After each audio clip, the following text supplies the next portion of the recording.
Hello and welcome to this ongoing series on shifting gene frequencies. Previously we learned about the shifting gene frequencies theory, which holds that in nature each species has a gene pool that maintains abundant variation, which is constantly mixed into new combinations, and this abundance provides sufficient variation for selection to respond to new conditions just by shifting gene frequencies without new mutations.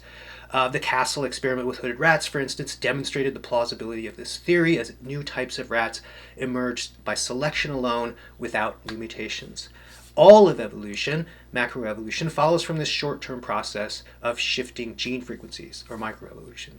So this theory is not taught or explicitly defended today and is mostly forgotten, which is quite remarkable given that, in my opinion, it's essential to cash in on the grand claims of the modern synthesis.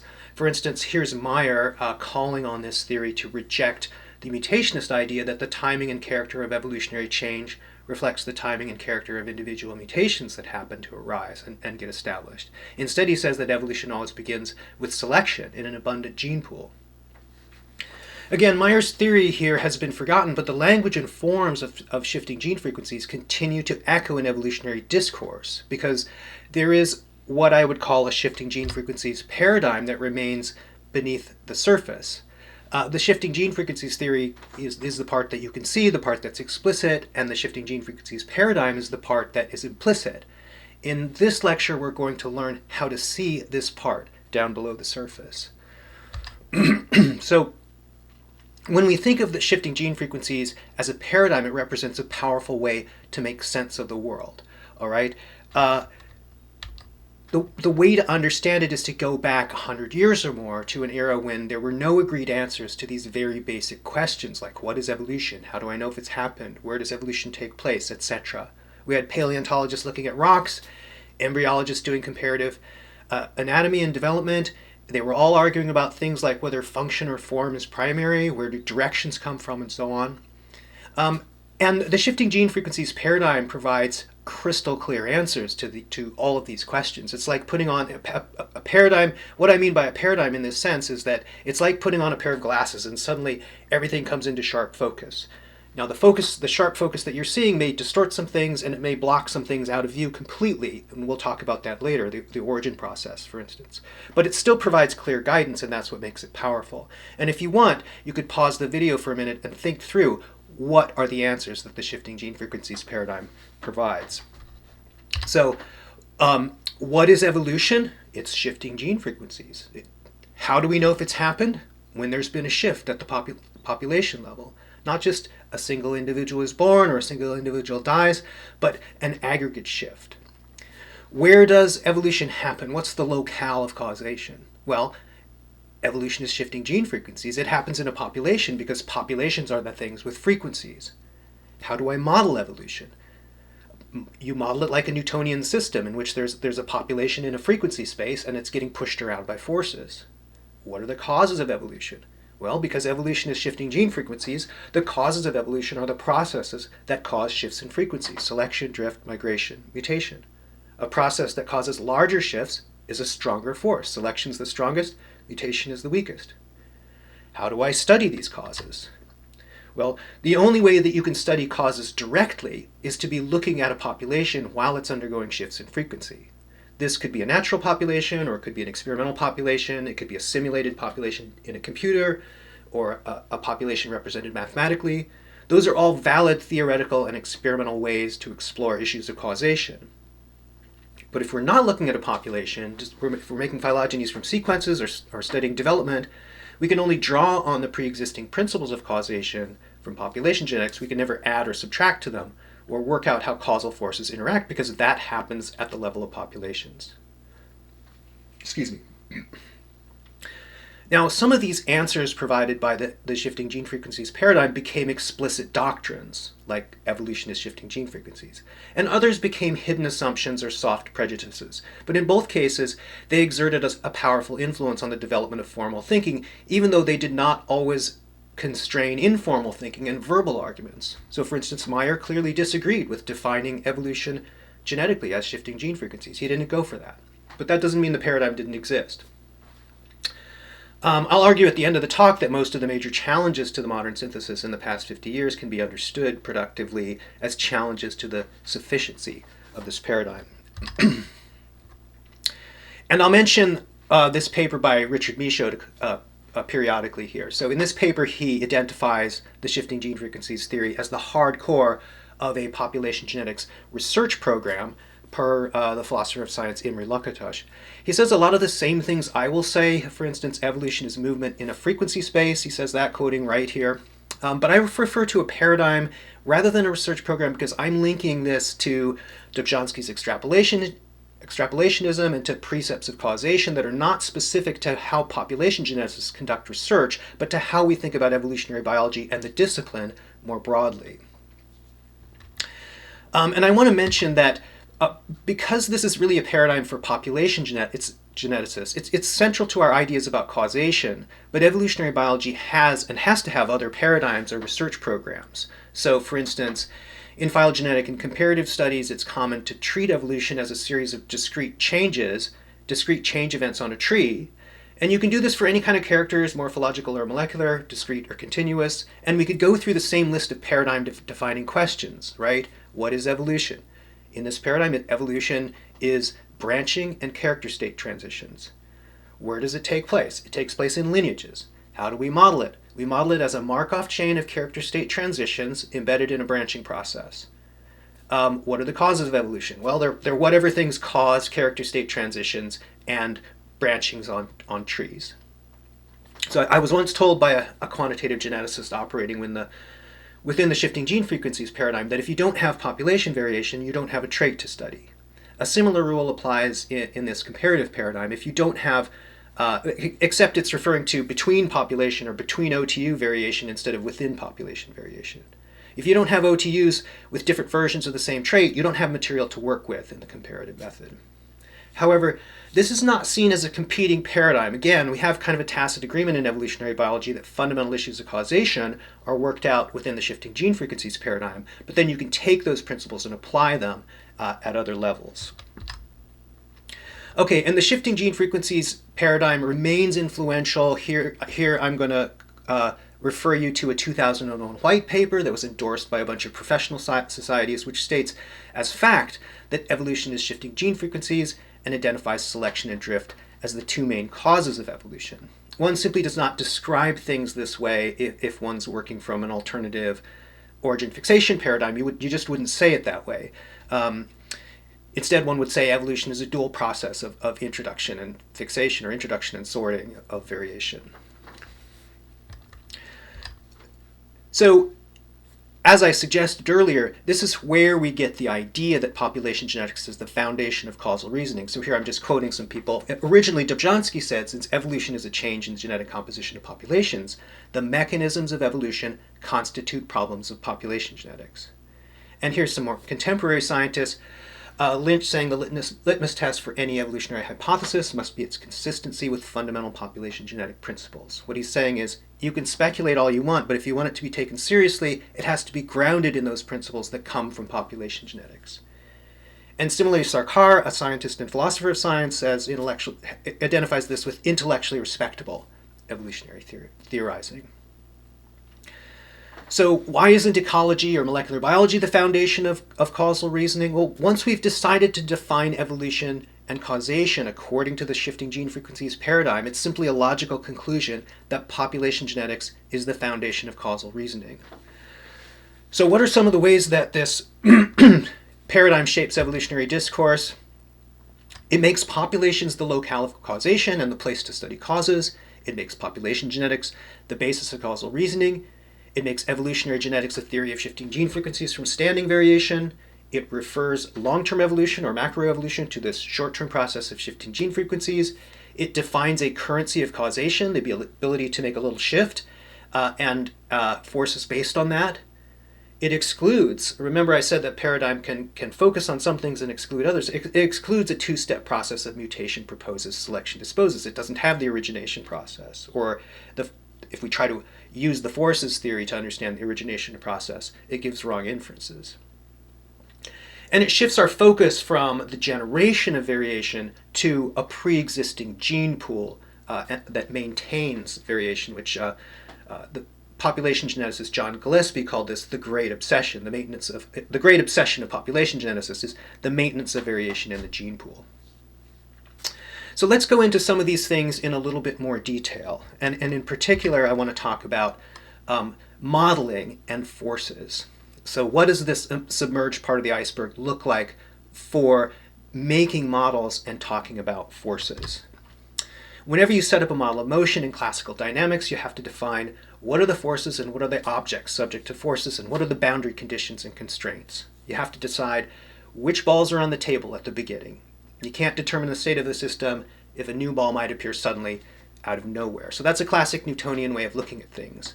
In the shifting gene frequencies paradigm, like that quotation from Wright that I showed earlier that was in Richard Michaud's paper, the object being pushed around is a population. All right, it's being pushed around by forces, and the field in which it's moving is an allele frequency space.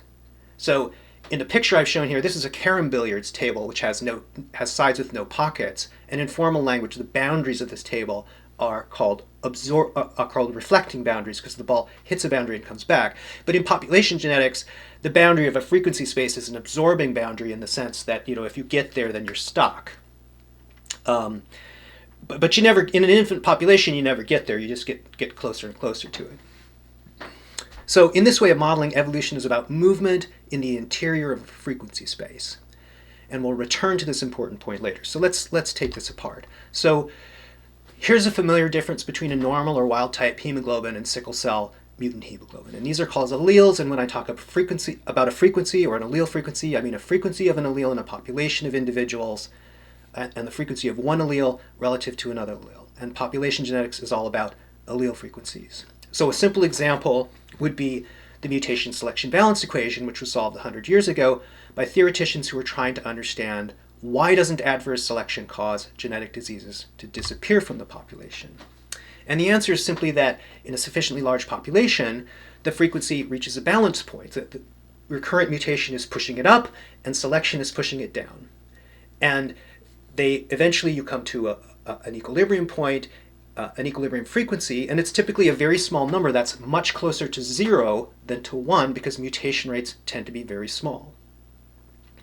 And this kind of model encouraged the idea that we could think about evolution as a matter of forces pushing on things. Again, mutation is pushing the frequency up, selection is pushing it down, selection is the stronger force, and so that's what keeps the frequency down. So this frequency space is a one-dimensional number line.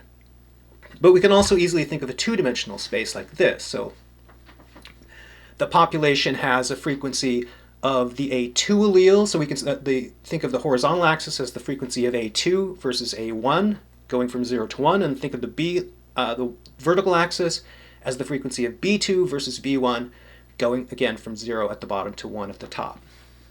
And over here on the right is a classic paper from Lewontin and Kojima, showing how a population is expected to move in a frequency space based on fitness gradients. So in this way of thinking about evolution, evolution is a path in this space, all right? And any path can be broken down into incremental shifts. So here I've shown a small shift in the center of this space. But we could think about a shift anywhere in this space in any direction. And a small shift could be caused by any of the forces. So all the forces act in the same way. The currency of causation is to cause a shift from F to F plus delta, where delta is an infinitesimal. All right? So any path could be caused by any force in principle, and any path could be caused by any combination of forces in principle. It's simply a matter of what forces are actually operating and in which direction and what their relative strengths are. And we can also go up to 3 dimensions. So here's a 3-dimensional space. I've just imagined, think about this as the castle experiment, previously breeding, starting out with the original gene pool and then breeding all black or all white rats by shifting the frequencies. And if you just look at 3 of the loci, that's 3 dimensions that we can represent here, and we can represent evolution as a path or a traverse in those 3 dimensions. Now, a problem with this way of thinking that we'll go into a little bit at the end is that it implicitly fails to address the distinctive role of events of mutation that introduce new alleles. So The classical rules for forces only apply in the interior of an allele frequency space where selection and drift operate. A system on the surface of this space here cannot jump into the interior without an event of mutation. And these events have rates, and the rates of origination events matter no matter how small the mutation rate is. So it doesn't follow this rule of bigger forces are more important.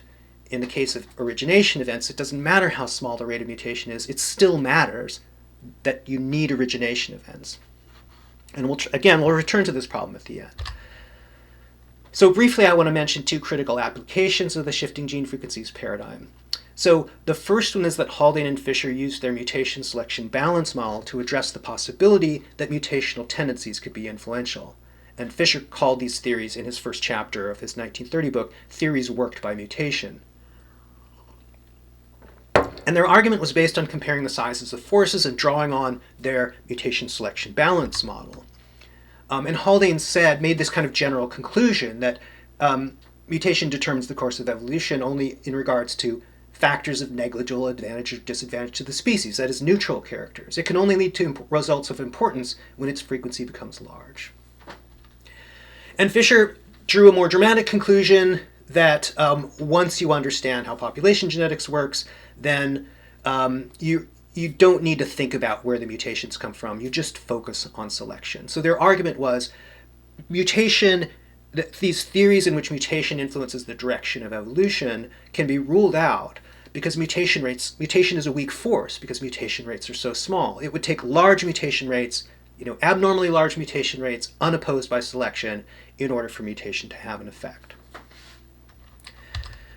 And this is a powerful argument. So it says that to confront the idea of variation-induced trends in evolution, which was an old idea, right? The idea of orthogenesis or internal biases. What Fisher and Haldane were saying, especially Fisher, was we don't need to conduct any difficult experiments to evaluate this idea. We don't need to carry out a systematic analysis. Instead, this whole class of theories can be rejected based on a simple formula and the observation that mutation rates are small. So this is an argument that follows from the theory of forces. It's just a matter of size. Mutation rates are too small to matter. It's a weak force. And this argument was quoted again and again. I won't give you all the examples, but here's three of them. So Huxley, for instance, saying he's looking at the fossil record and asking what could be the possible causes of trends, and he's ruling out the idea that it could be due to some effective mutation, because Fisher's reasoning says that this would require mutation rates many times higher than any as yet detected. And here later, Ford is making a very general statement. If ever it could be thought that mutation is important in the control of evolution, it is impossible to think so now, for not only do we observe it to be so rare that it cannot compete with the forces of selection, but we know this must inevitably be so. Again, he's comparing the sizes of things. And here, 70 years after Fisher's argument, Gould cites Fisher and he says, since orthogenesis can only operate when mutation pressure becomes high enough to act as an agent of evolutionary change, empirical data on low mutation rates sound the death knell of internalism. So this is an important argument that was repeated again and again. I've mentioned this numerous times. Provine, in his 1978 paper, which is about the role of mathematical population geneticists in the evolutionary synthesis, he has a section entitled Elimination of Competing Theories. And he says that what population genetics did was to provide this argument about the magnitudes of forces, all right? And this comparison of selection coefficients and mutation rates allowed them to eliminate the idea that mutation could be an agent of evolutionary change. So I say this is a vitally important argument because remember, what the modern synthesis did was it provided a Mendelian rationalization for neo-Darwinism, it banished all the alternative non-Darwinian theories, and it provided a unified basis for scientists to consider questions about causation, right? And those all depend on the shifting gene frequencies theory. So this was a vitally important argument. Another important argument that follows from the shifting gene frequencies paradigm is the extrapolation from microevolution to macroevolution. Okay, and this goes back to Dobzhansky that I said before. He first says that the mechanisms of evolution are problems of population genetics. And then he says we are compelled to put a sign of equality between the mechanisms of microevolution and macroevolution. Okay? That is, by putting our focus on this short-term process of shifting gene frequencies, the shifting gene frequencies paradigm raises a question about whether a short-term view is sufficient. But because evolution is defined as shifting gene frequencies, there's really only one answer to this question, and that's the answer that Dobzhansky gives. Long-term evolution must follow from an accurate model of short-term evolution, and short-term evolution, the theory says, is just shifting gene frequencies. I find it surprising today when this claim is so often interpreted as a truism. It's a truism that a comprehensive, precise, perfectly accurate account of short-term change necessarily accounts for long-term change. But making this a truism makes it meaningless and not worth discussing. The reason Dobzhansky calls this a hypothesis is that he can't be sure that his specific conception of short-term evolution, shifting gene frequencies, can be extrapolated. He didn't know that this would be dynamically complete. So this turns out to be one of the weaknesses of the shifting gene frequencies paradigm, right? In fact, Dobzhansky was wrong. We can't get the dynamics of evolution right if we ignore the introduction process. But at the same time, this is also a strength of the shifting gene frequencies paradigm. What Dobzhansky was saying in 1937 was incredibly empowering. He was saying, you don't need a time machine to study evolution. You do not need to do a 10,000-year experiment. We can see the process of evolution, shifting gene frequencies, happening right in front of our eyes in breeding populations of animals and plants. We can study it, we can measure it, we have that power. We can understand all of evolution by understanding shifting gene frequencies. All right, so I have suggested several times now that the shifting gene frequencies paradigm depicts evolutionary changes as shifting gene frequencies without new mutations. And if you don't have any reason to doubt this, then feel free to skip ahead to, I think it's slide 28. But some of you may not believe this. You may have heard the phrase shifting gene frequencies, you may have read it many times without detecting even a hint that it depends on standing variation or that it excludes new mutations. And certainly some people use the phrase today without meaning to imply that. However, regardless of your feelings or what anyone thinks today, history is clear. The new mutations view of evolution is mutationism, and the modern synthesis was a repudiation of mutationism. For instance, in Provine's seminal history of theoretical population genetics, the Castle experiment with hooded rats is the experimental touchstone of the modern synthesis. Why is that? Johansen carried out selection experiments long before Castle. He showed the power of selection to sort out pure lines. But sorting out distinct types created by mutation is not neo-Darwinism. Castle's result was different. He begins with Castle and colleagues began with a small population of hooded rats, black and white rats, and they bred one line of nearly all black rats, one line of nearly all white rats in less than 20 generations of selection, which is not enough time for new mutations to play an appreciable role. The variation was present in the initial gene pool, and what happened during this process of making new mutations, making new types of rats, is that recombination created new combinations, ever more extreme, that were amplified by selection. That is, the Castle experiment exemplified evolution by shifting gene frequencies without new mutations. It justified neo-Darwinism, and it could be used to argue against the mutationist view. We went over this in the previous lecture, so I'm on the shifting gene frequencies theory, so I won't say any more here. Instead, I'm going to focus not on what people like Meyer and Simpson are saying, but on what evolutionary geneticists are doing, and particularly what theoreticians are doing.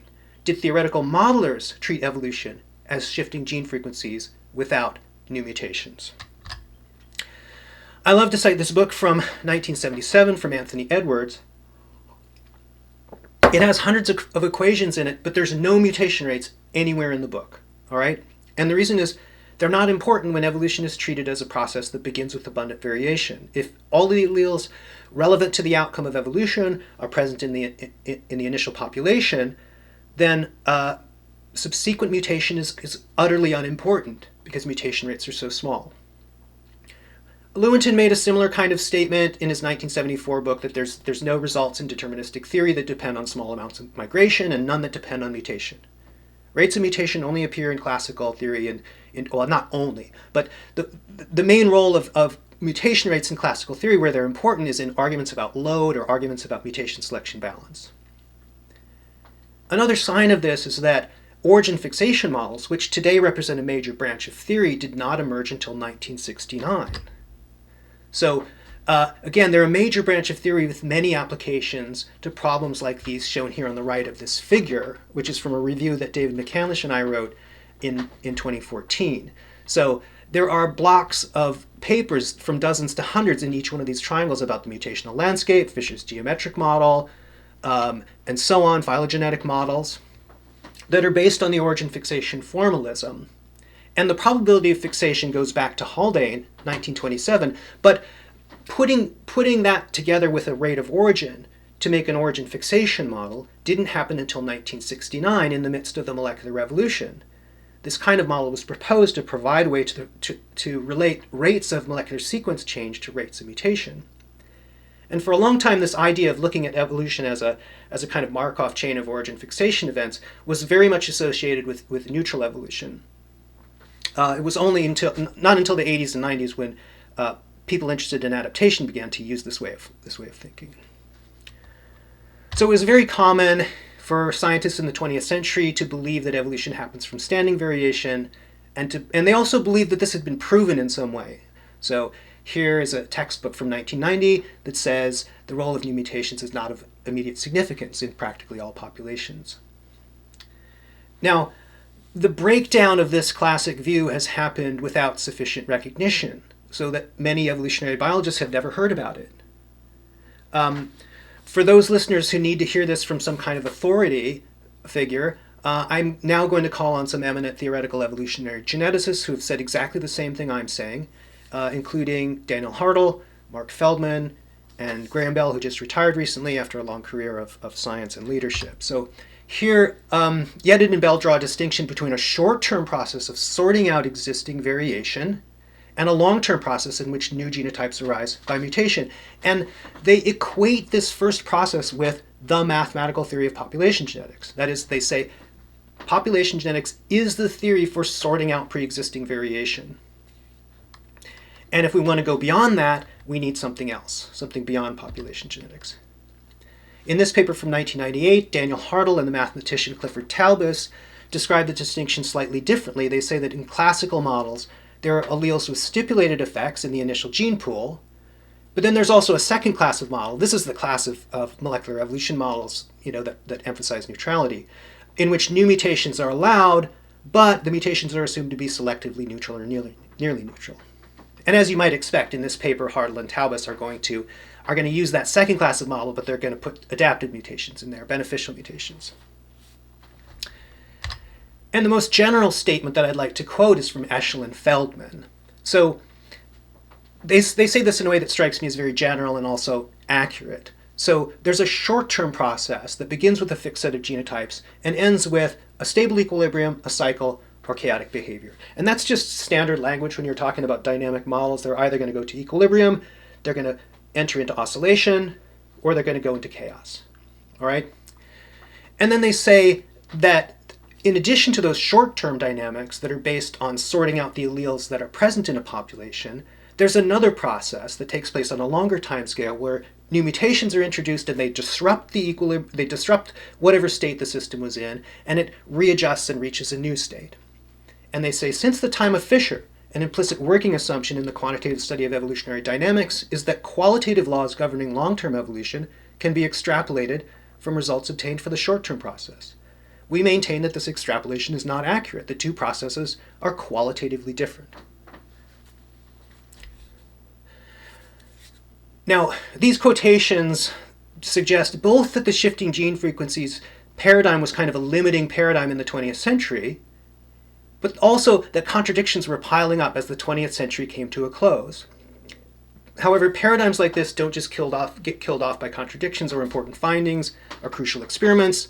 This is something that philosophers, studying the scientific process have concluded about paradigms or research programs. If it's been successful in the past, scientists will continue to defend it, and by arguing that all new contradictory findings are minor or unimportant, or they can be accommodated with various compromises or shifts in language. A paradigm or a research program like this can only die in a war of attrition when the weight of contradictions and compromises causes unaligned scientists to look elsewhere for answers. Okay, so briefly, to summarize this section, the foundations of theoretical population genetics emerged in the first 2 decades of the century. Haldane's probability of fixation was 1927, but it was another 50 years before that was used in these origin fixation models in the midst of molecular evolution. So early molecular evolutionists began to look at evolution in a mutationist way, as this two-step mutation proposes, selection disposes way of thinking. Origin fixation models emerged in this climate. And it was only toward the close of the 20th century that this issue was brought out into the open and recognized, or I shouldn't say brought into the open, that it was recognized very explicitly. And this tells us something important about the power of a paradigm. The paradigm was so powerful that it kept the smartest minds in evolutionary biology from thinking about something for most of the century. This is one of the ways that the modern synthesis reaches out to us from beyond the grave. Okay, so to finish, I want to talk about possible limitations of the shifting gene frequencies theory. So some of the criticisms of orthodoxies that can be framed as criticisms of the shifting gene frequencies theory are that population genetics is reductionistic, it assumes genetic determinism, ignoring plasticity, niche construction, extragenic inheritance, and then the one that I really want to focus on is ignoring the introduction process. But I do want to say something about reductionism and genetic determinism. So I don't think population genetics is inherently reductionistic. It doesn't make sense to me to say that. Think about the ideal gas laws, all right, and reducing that to behavior at the level of molecules bouncing around. At the high level, you have pressure and volume and temperature and things like that. At the reduced level, those things disappear, all right? You just have particles with energies. The macroscopic phenomenon are erased and replaced with microscopic phenomenon, all right? That's fundamentally not what happens in population genetics, okay? We take alleles and we assign fitness effects or phenotypic effects to them. We're taking measurements from the macroscopic level and assigning them directly to genes, right? So the macroscopic level does not disappear.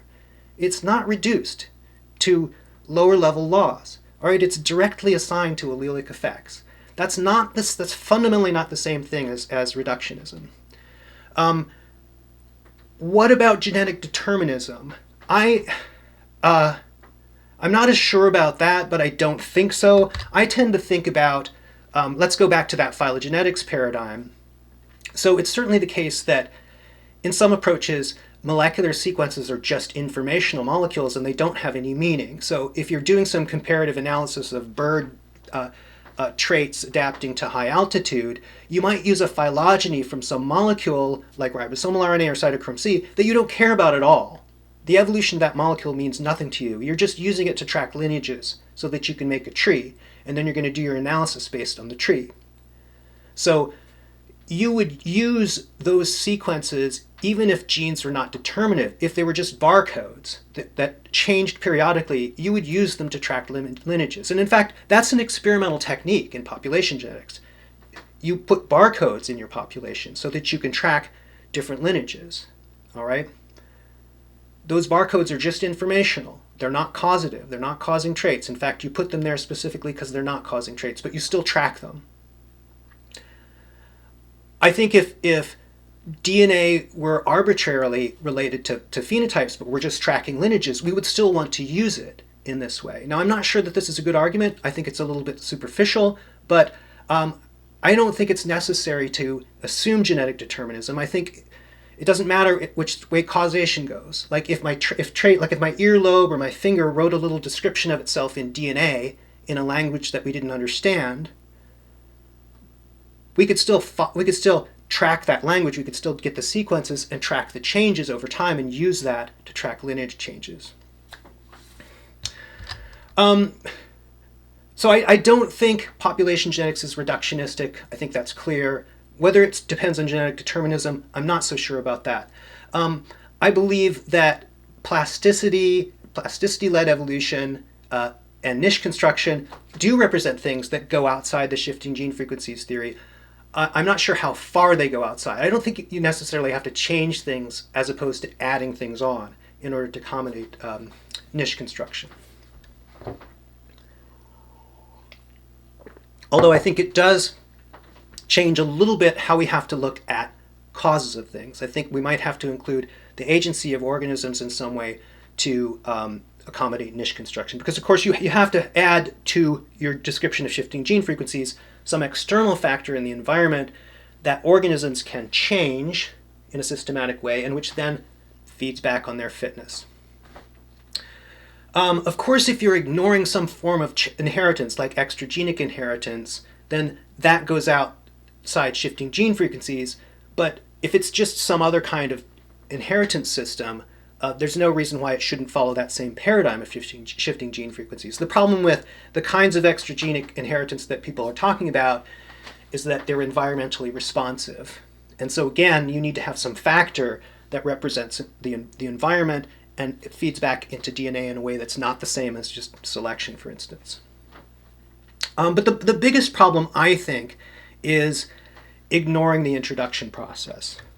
All right, so we saw this earlier that Eshel and Feldman reject extrapolationism, and they do this explicitly because the shifting gene frequencies paradigm only describes short-term dynamics and not long-term dynamics. So this is a direct repudiation of what Dobzhansky said.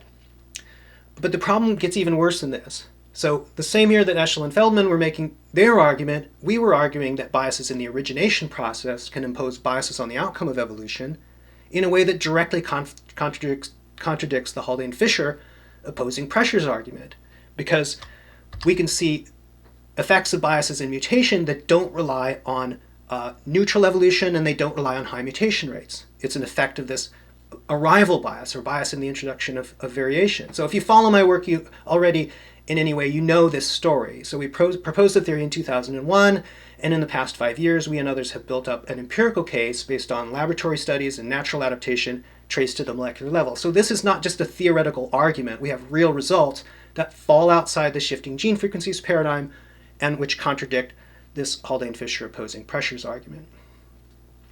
And this kind of problem is quite fundamental because it involves the forces theory. So remember what I said about forces. Because evolution is shifting gene frequencies, we model the population as an object in a frequency space being pushed around by forces. And a force has a generic ability to shift from F to F plus delta. Bigger forces cause bigger shifts. That's the basis of the Haldane-Fisher opposing pressures argument. But the origination process doesn't work like that. It doesn't work like a force. So think about these two-dimensional spaces that we have here. All right, they're the same two-dimensional space. I'm just showing two different shifts here. And mathematically, this is the same shift. All right, I'm going up on the y-axis by 0.004 units, and to the right on the x-axis by 0.002 units. Okay? So mathematically, it's the same shift, but evolutionarily, it's not the same shift. And this difference is not captured by the forces theory. To make this movement here, all right, we absolutely need mutation. And we don't need the pressure of mutation, we just need one event. We don't need a statistical pressure of mutation. We just need one event of mutation to get into the interior where the forces of selection and drift operate. Okay? And this shift, of course, can only be done by mutation. It can't be done by the other forces. So we've lost this comparability. The forces schema only operates in the interior of an allele frequency space. All right? If you have to jump in from the outside, then you need a different kind of formalism. Because again, the ability of mutation to do this does not require high mutation rates. No matter how small the mutation rate is, if you're on the axis here, you still need a mutation. And biases in mutation will still be important no matter how small the mutation rate is. In fact, in models of origination bias, the efficacy of biases in introduction to influence biases in evolution reaches a maximum as mutation rates become small. All right, so the whole logic of the Haldane-Fisher argument falls apart. But it's correct. The logic is correct if you can assume evolution is shifting gene frequencies without new mutations. Then their argument is correct. But the problem is even worse than this, because again, if you follow my work, you know there are also broader arguments about developmental biases and about findability that follow from this theory of arrival biases. Okay, so there's a whole bunch of things that are broken now. All right, remember this list. I'm just repeating this from this list earlier. of some of the broad implications of the shifting gene frequencies paradigm. So most obviously, we have to reject the idea that shifting gene frequencies is an adequate conception of evolutionary change. It doesn't extrapolate to the long term. It excludes origin fixation models. We can't get the dynamics of evolution right if we don't address the dynamics of introduction. The theory of forces is a fundamental theory of causation in evolution, but it's not adequate. We have to distinguish two kinds of forces, the ones that originate variance and the ones that shift their frequencies, and only the latter kind of forces are classical forces. We need to know the timing and character of events of origination, that is, how mutation introduces new alleles, and also how mutation and altered development introduces new phenotypes. And if we're going to recognize those kinds of events as causal, then population genetics is no longer the only way to study evolutionary causes.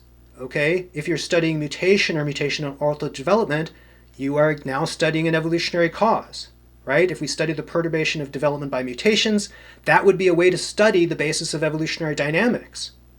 We could shift our attention back to varigenesis instead of focusing on the gene pool. Now, note that in the past, many people have tried to draw attention to this distinction between processes that change the genetic material as opposed to processes that shift the frequencies of things that already exist. So it does come up in Richard Michaud's piece that I mentioned previously. So he notes that some authors, like here he's quoting Eldridge and Gould, say that evolutionary change is the modification through time of genes and gene frequencies. So they don't want to eliminate, they don't want to limit evolution to shifting gene frequencies. They also want to recognize that there are changes to the genes that are being shifted as well.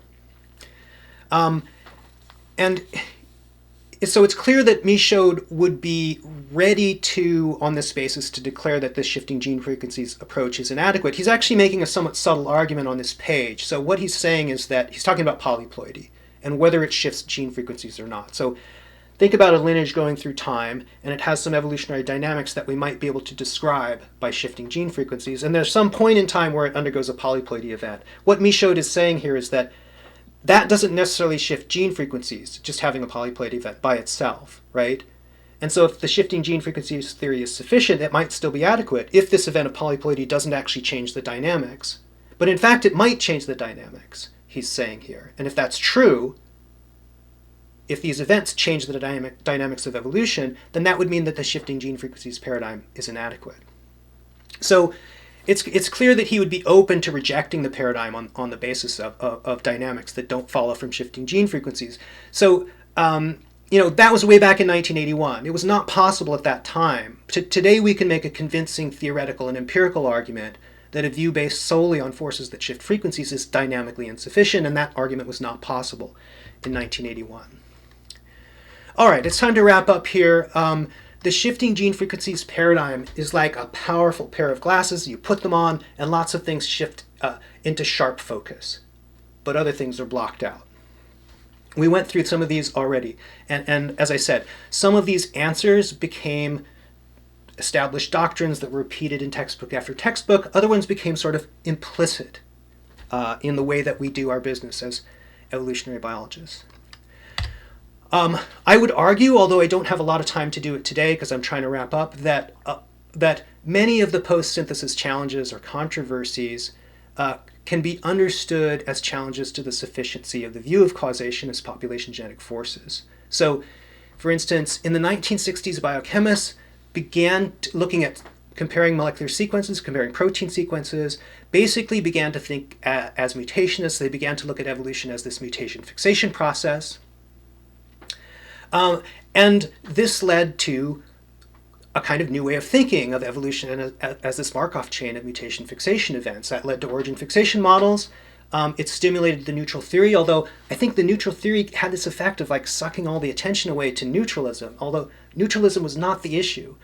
The issue with molecular evolution was mutationist dynamics. So the shifting gene frequencies theory says that long-term evolution follows from this short-term process, which is just going from one polymorphic,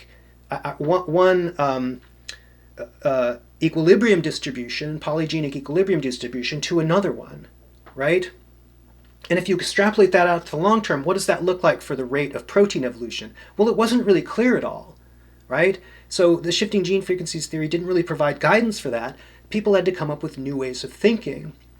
And that's what led to origin fixation models, and what led eventually on to those papers that I cited, where this origin fixation formalism began to be applied to adaptation, first by Gillespie and then by Orr and others.